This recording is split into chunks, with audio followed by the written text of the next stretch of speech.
Following is a class on the Srimad Bhagavatam, first canto, third chapter, text number 24, given by His Divine Grace, A.C. Bhaktivedanta Swami Prabhupada, recorded on September 29th, 1972, in Los Angeles.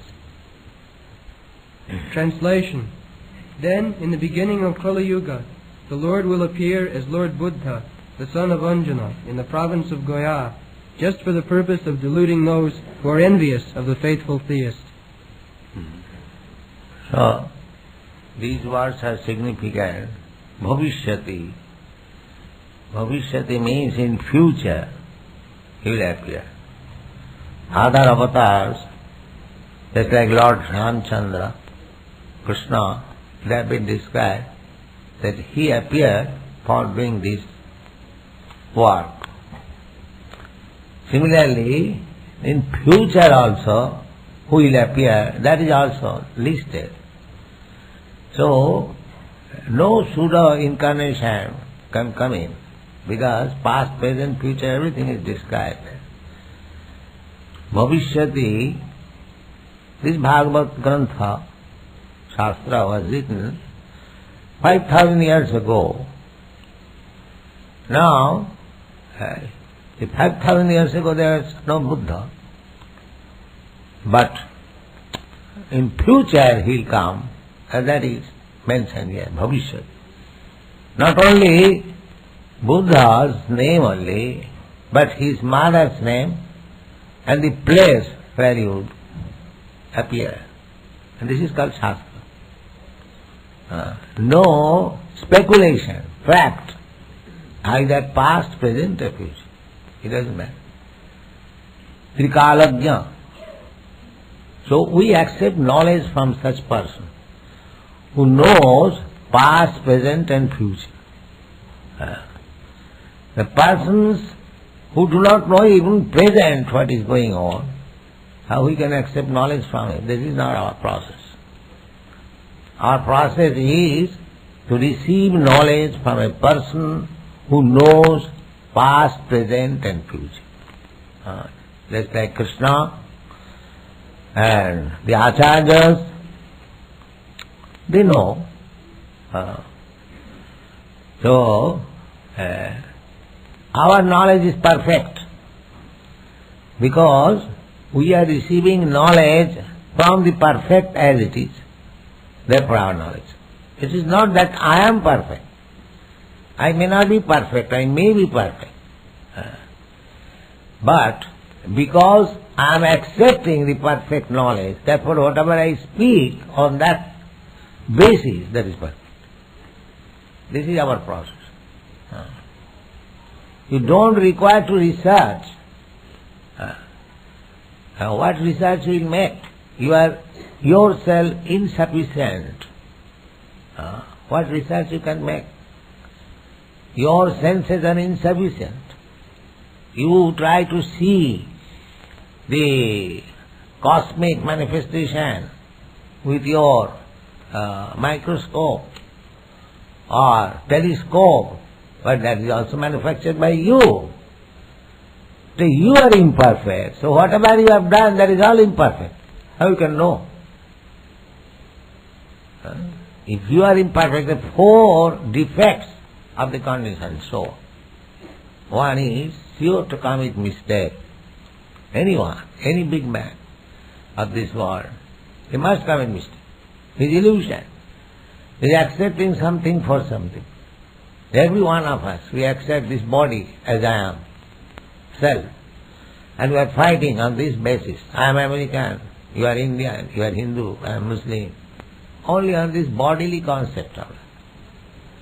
But Bhagavad says, as soon as we find a person on the platform of bodily concept of life, he is animal. That's all. Saeva gokhara. Gokhara. Go means cow. Khara means ass.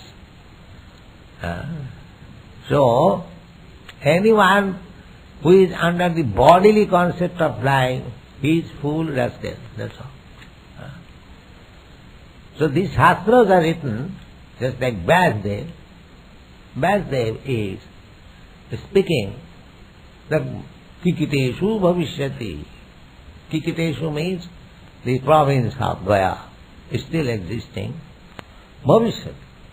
When Tata Kalau Sampravitti, Kalau, this age is called Kali-yuga, Sampravitti, just in the beginning. The Buddha appeared 2600 years ago. So, for thousands of years, it is beginning.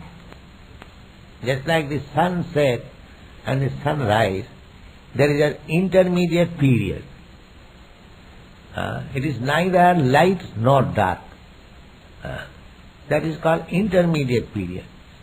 Similarly, at the end of every millennium, Yuga, and the beginning of another Yuga, that is called Sampravitti, just beginning. So, Sampravitti is just in the beginning, because the duration of Kali-yuga, this Yuga, Kali-yuga, it will exist for 432,000 of years. There altogether, all the Yugas taken together, there are 4,300,000 of years. Out of that, Kali-yuga is 432,000 of years. So out of that 432,000 of years, we have passed only 5,000 years. We have passed only 5,000 years. The Kali-yuga has begun from after the death of Maharaj Parikshit. During the time of Maharaj Parikshit, the Kali-yuga could not enter. He was so strong king. Kali-yuga means these four principles: illicit sex, intoxication, gambling, and meat eating. This is Kali-yuga. Before the beginning of Kali-yuga, there was no such thing in the world, all over the world. With the beginning of the Kali-yuga, these things have begun. Illicit sex, intoxication. Now it is so spread that every home, every house, every country is full of these four principles of sinful life. So, Tata Sampravitti Kalau Sarmohaya Suradvisham. Suradvisham. Disha means, I don't like to see you. That is called Disha. Desha. Ichha Desha. We have got two kinds of likings. We want to see somebody and we do not want to see someone. Ichha Desha. These are our activities. Ichha Desha Samothena Sarge Janti Parantapa. Our creation within this material world, Ichha Desha. We wanted to enjoy this material world and we did not like Krishna. Desha. Desha means I don't like. There are so many things we say I don't like. So as soon as we don't like Krishna, God, and want to enjoy this material world, then we fall down immediately. Ichha desho samuthena sarje janti parantap. That is stated in the Bhagavad Gita. Sarje means this is the cause of our creation of this material body. It's like when you enter into the water, just like so many swimmers now entering within the, you have to take a particular type of dress. As you are going to the moon planet, you have to fortify yourself with a particular type of dress. It costs about $40 million, something like that.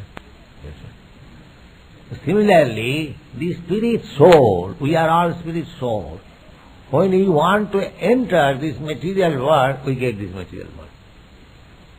This is the process. Now, just like they take pleasure diving within the water, swimming like the fish, That natural tendency is there. You cannot say, why I have come to this material world? Why you are swimming within the water?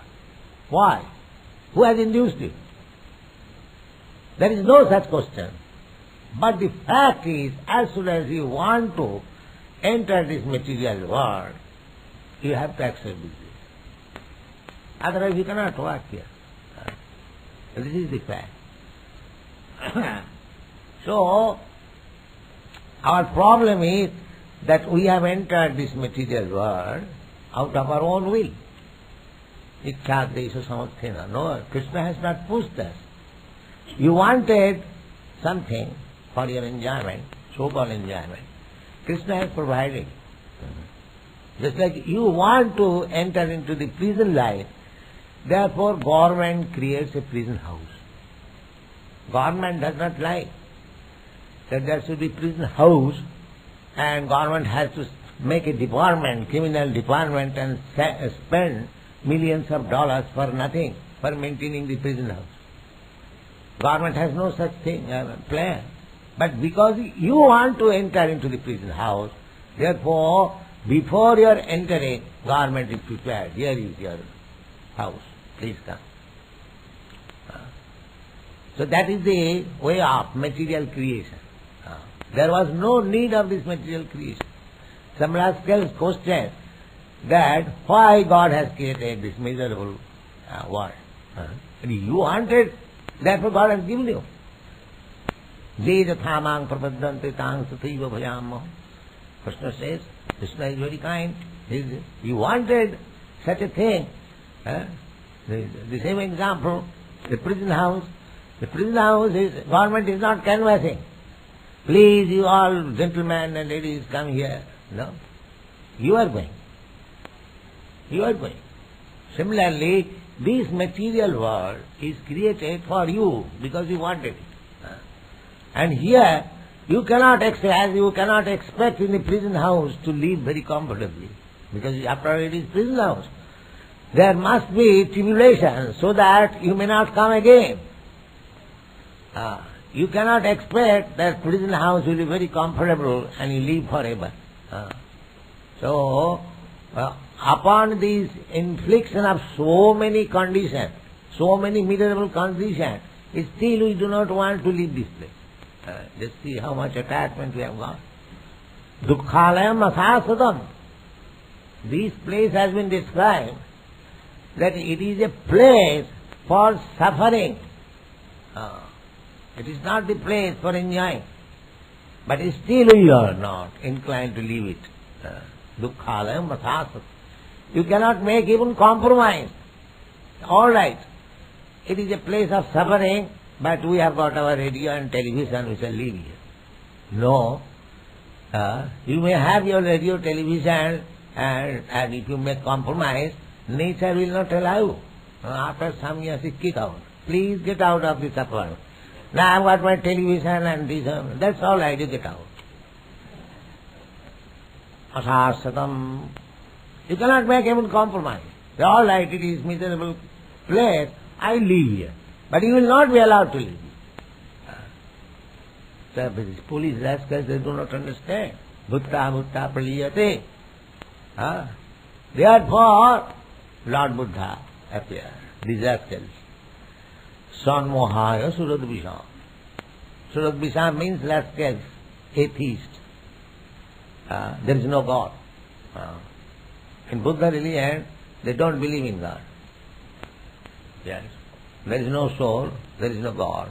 That is Buddhist theory. Sunnavadi, everything bhaya. Make bhaya. Buddha's philosophy is that these bodily pains and pleasure are due to the combination of matter. This body, this gross body, or the subtle body, is made of physical matter. Earth, water, air, fire, and ether, and mind, intelligence, ego. These are gross and subtle matters. So Buddha philosophy is that due to the combination of this matter, we are feeling pains and pleasure. So everyone is trying to eradicate all kinds of pains. That is the struggle for existence. So these pains will be automatically mitigated if you break this combination. That is Buddha. Nibbana. That is called Nibbana. Break. Just like this house is combination of several material things. Now when it is broken, you have seen so many houses are being dismantled. There is no more house. And as soon as there is no more house, there is no question of living or feeling pains and pleasure. That is Buddha theory. The Sankara philosophy is no, simply breaking is not the solution. There is soul within this. Dehinasmin yatha. Shankar gives saying that where from this living cognizance comes, there is soul. That is Shankar philosophy. But he is nirvisheshvadi, nirakar. That consciousness has no form, he says. Then further development is this Vaishnava philosophy, that as soon as there is consciousness, there is a person. These are the gradual development. Actually, they are not contradictory, but according to the time, circumstances, different types of philosophy are there. Just like Jesus Christ is advising, thou shalt not kill. That means the people were so much accustomed to kill. Very first class gentlemen. They simply wanted to kill. So what advice can we give him there? First is that thou shalt not kill. So according to the time, circumstances, man, the different scriptures are there. The ultimate aim of scripture is to bring one to Krishna consciousness. But everything is not explained because the people are unable to understand. Just like in our Krishna consciousness movement, we are making movement, but not that everyone is understanding. Those who are very intelligent, or those whose background is pious, they can understand. Namanga duskitunam mudha prapadante naradhava. Those who are miscreants, mudha, rascal, naradhama, lowest of the mankind, and maya, purtagyana, and knowledge is taken away maya. Such person never submit to Krishna. But who submits? Chaturvidha bhajanti mang, sukriti knows. Those who are pious, out of them, 4 classes of men. Artho, artharthi, gyani, jigyasu. Artho means distress, and artharthi means need of money. Gyani means man of knowledge, wise man, and jigyasu, inquisitive. So, Lord Buddha appeared at a time where people are too much addicted to animal killing. Still it is going on. Kesavadhita buddha sharira jaya jagadisha sadaya ridaya darsita pasu ghatam. Pasu ghatam, any religion where pasu ghatam is there, that is not religion. That is not religion. That is simply barbarian under the name of religion. So God himself becomes so much disturbed that these rascals are simply killing. At that time, of course, the Buddha religion was not there. The so-called followers of the Vedic religion. In the Vedas, there are sanctions for killing animals in a special sacrifice. But people took it as general, and they began to kill animals like anything, under the protection of Veda. Therefore, when Lord Buddha began to preach his philosophy, ahimsa, non-violence, he did not accept the authority of Vedas, because people will misuse it. Therefore, he said that I don't care for your Vedas. That the Lord Jesus Christ rebelled against the Old Testament. He formulated his own testament, New Testament, Similarly, Lord Buddha also, he rejected Vedas and he presented his own philosophy, ahimsa, non-violence, ahimsa paramo dharma, because he was very kind upon the poor animals. Sadaya hridaya darsita pasu ghatam. Pasu ghatam means animal kill. Ninnasi jagga vidhe raha suti jatam. Suti jatam, suti means Veda. Then the Vedas, although there are in particular cases, there are animal sacrifice. That is also very restricted. But we cannot say that there is no animal sacrifice. There is in some cases. So, Lord Buddha nindasi. He decried, no, I don't accept your Veda. Therefore, Buddha religion is different from Vedic religion because he rejected Veda. And the Vedic followers, because he rejected Vedic principles, Vedic followers said that you are Nastik. Nastik means unbeliever. So Chaitanya Mahaprabhu has explained this Buddha religion. Vedana maniya bodha hoila nastik. Because Nastik means, atheist means one who does not follow the principles of Veda. That is in every religion there is such restriction. That's like Christian religion. One who does not believe in Christianity, they are called heathens. Similarly, in Mohammedan religion also, one who does not believe in the Mohammedan religion, they are called kafirs. So, everyone has got manufactured some word. But so far, our religion is concerned, we accept anyone, either he is a kafir or he is a heathen or he is a Hindu or Muslim, because Krishna is for everyone.